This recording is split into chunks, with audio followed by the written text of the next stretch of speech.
नमस्ते दोस्तों। कन्या राशि के आप साथियों के बारे में एक बात मैं हमेशा से जानता हूं। आप किसी भी बात को सिर्फ मान नहीं लेते, आप हर बात के पीछे की वजह समझना चाहते हैं। तो आज मैं आपको सिर्फ ये नहीं बताऊंगा कि क्या होगा, बल्कि यह भी बताऊंगा कि क्यों होगा, ताकि आपकी विश्लेषण करने वाली बुद्धि को पूरी तसल्ली मिले। इस हफ्ते चंद्रमा आपकी कुंडली के 10वें भाव से निकलकर आपकी अपनी लग्न तक का सफर तय करेंगे। कुल 4 पड़ाव आएंगे और हफ्ते का आखिरी दिन सीधा आपकी अपनी राशि में आकर खत्म होगा। चलिए एक एक करके पूरी बारीकी से समझते हैं। दोस्तों, आगे बढ़ने से पहले आपसे एक बहुत दिल से और सच्ची रिक्वेस्ट है। हर हफ्ते मैं बहुत मेहनत, गहरी रिसर्च और पूरे समर्पण के साथ आपके लिए यह राशिफल तैयार करता हूं। इस मेहनत के बदले बस आपका छोटा सा सपोर्ट चाहिए। अगर आप चैनल को अभी सब्सक्राइब कर लेंगे तो मुझे हिम्मत मिलेगी और यह भरोसा होगा कि मेरी रिसर्च आपके काम आ रही है और मैं सही दिशा में आगे बढ़ रहा हूं। आपका एक सब्सक्राइब मेरे लिए बहुत मायने रखता है, तो प्लीज अभी सब्सक्राइब का बटन दबा दीजिए। चलिए अब बात करते हैं हफ्ते की शुरुआत यानी 9 और 10 अगस्त रविवार और सोमवार की। इन 2 दिनों में चंद्रमा मिथुन राशि में रहेंगे, यानी आपके 10वें भाव में, जहां मंगल देव भी बैठे हैं। यह भाव है करियर, सार्वजनिक छवि और पिता का। चंद्र और मंगल की यह युति इन 2 दिनों में आपको काम में एक तेज रफ्तार देगी।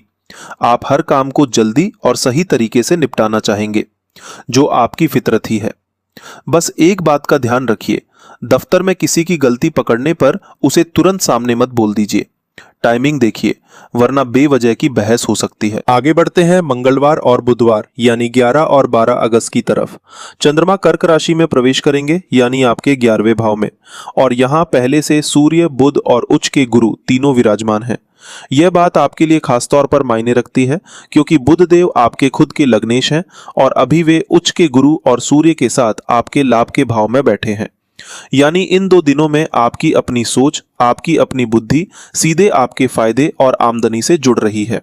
कोई पेंडिंग पेमेंट आ सकता है, किसी नेटवर्क या ग्रुप से फायदा मिल सकता है, कोई पुराना गोल आखिरकार पूरा होता दिख सकता है। ये 2 दिन साल के सबसे मजबूत दिनों में गिने जा सकते हैं। इन्हें भरपूर इस्तेमाल कीजिए। इसके बाद आते हैं 13 और 14 अगस्त यानी गुरुवार और शुक्रवार पर। चंद्रमा सिंह राशि में प्रवेश करेंगे, यानी आपके 12वें भाव में, जहां केतु देव पहले से बैठे हैं। यह भाव है खर्च, अकेलापन और भीतर की उलझन का।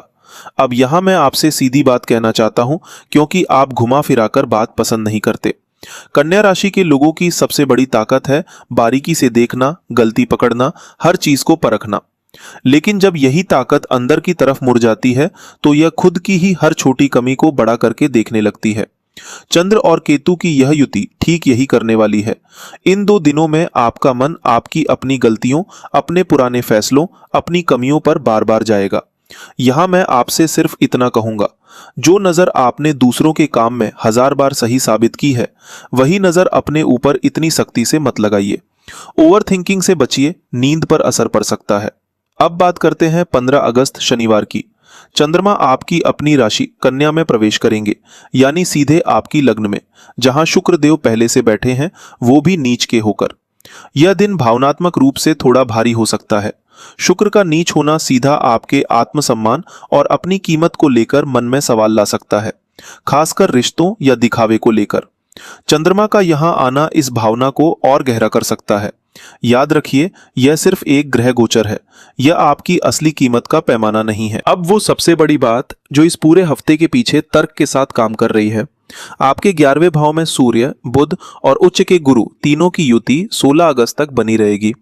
बुध देव आपके लग्नेश हैं। यह बात दोबारा याद दिला रहा हूं, क्योंकि यही इस पूरे हफ्ते की मुख्य वजह है।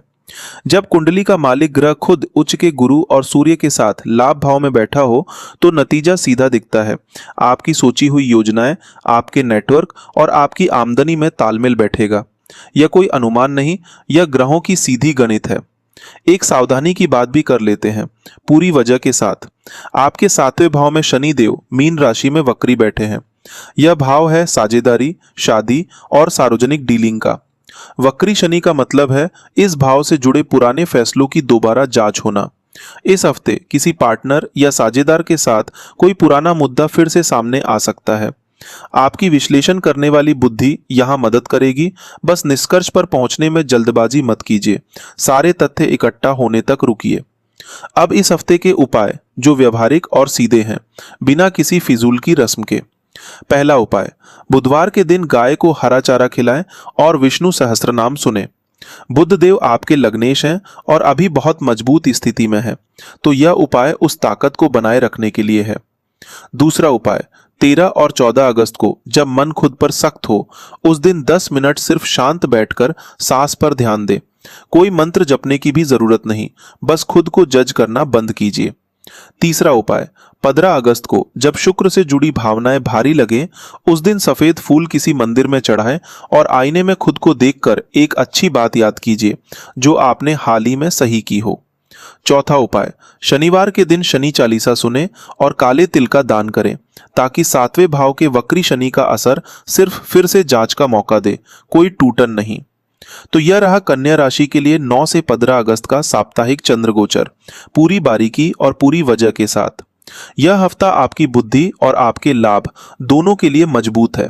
बस अपने ऊपर उतनी ही नरमी रखिए जितनी आप दूसरों को समझने में रखते हैं।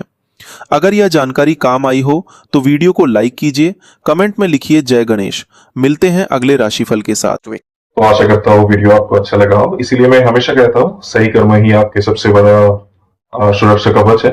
एंड इसलिए वीडियो को लाइक करें एंड कमेंट पे जय बजरंगबली जरूर लिखें। एंड अगर आपको ऐसा टेक्निकल बातें पसंद लगता है एंड टेक्निकल आपका जो कुंडली है उसका एनालिसिस आपको पसंद होता है तो प्लीज एस्ट्रो अभी इनसाइट्स को सब्सक्राइब करें। ओम भूर्भुवः स्वः तत्सवितुर्वरेण्यं भार्गो देवस्य धीमहि धियो यो नः प्रचोदयात्। ओम भूर्भुवः स्वः तत्सवितुर्वरेण्यं भार्गो देवस्य धीमहि धियो यो नः प्रचोदयात्। ओम भूर्भुवः स्वः तत्सवितुर्वरेण्यं भार्गो देवस्य धीमहि धियो यो नः प्रचोदयात्। ओम भूर्भुवः स्वः तत्सवितुर्वरेण्यं भार्गो देवस्य धीमहि धियो यो नः प्रचोदयात्। ओम भूर्भुवः स्वः तत्सवितुर्वरेण्यं भार्गो देवस्य धीमहि धियो यो नः प्रचोदयात्। ओम भूर्भुवः स्वः तत्सवितुर्वरेण्यं भार्गो देवस्य धीमहि धियो यो नः प्रचोदयात्।